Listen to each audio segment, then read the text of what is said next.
Why do we have problems? First of all, I wanted to show you this meme. If you only focus on the problem, you might miss the easy solution. How often, like, this cat doesn't have a problem, does he? But yet, in his mind, he thinks he does, because the only thing he can see is the cage door. We are all free. And I think everybody here has that understanding that we are all free.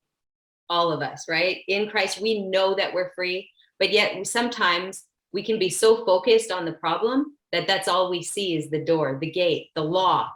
We're so focused in on it. So today what we're going to be talking about is why we have these problems. We'll also be looking at the perception model for you to see how these problems start. I think I told you guys last week that someone asked me why they were so messed up. And I responded to them, because you're really talented at keeping your problems. And that's the truth. And so in the perception model today, I'll show you how we do that.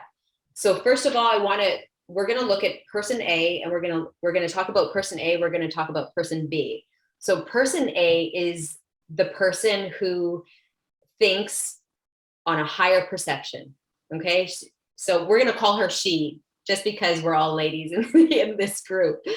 And so she thinks with a higher perception when something happens to her. Like, let's say, like, there's person A and person B, they both went through the same traumatic experience, okay? Exact same traumatic experience, but they will go through it completely differently. So person A, they're gonna have a higher perception.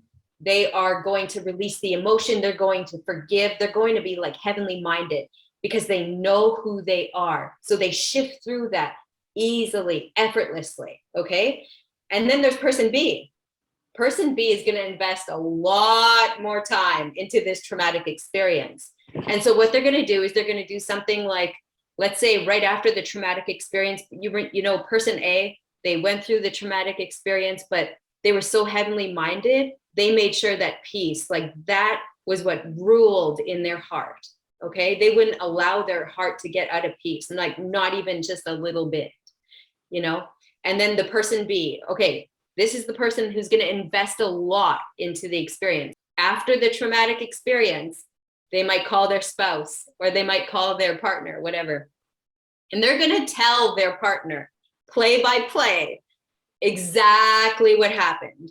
Okay, so whatever the traumatic experience was, they're going to go through every single detail. They're going to rehearse how they felt, what they saw. They're going to like explain the details of this traumatic experience that happened.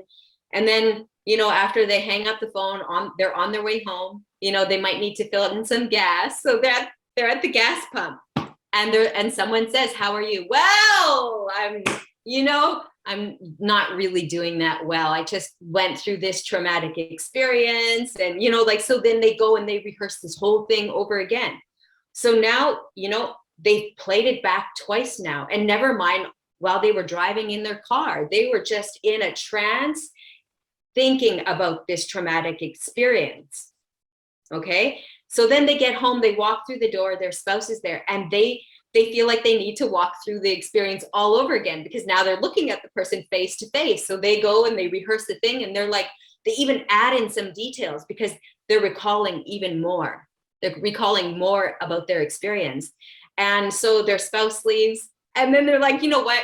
I better get the church to pray. And I don't know what they call them now, maybe like prayer lines. And every single time that they talk about this traumatic experience, it elicits all the emotion as if it was happening right back then.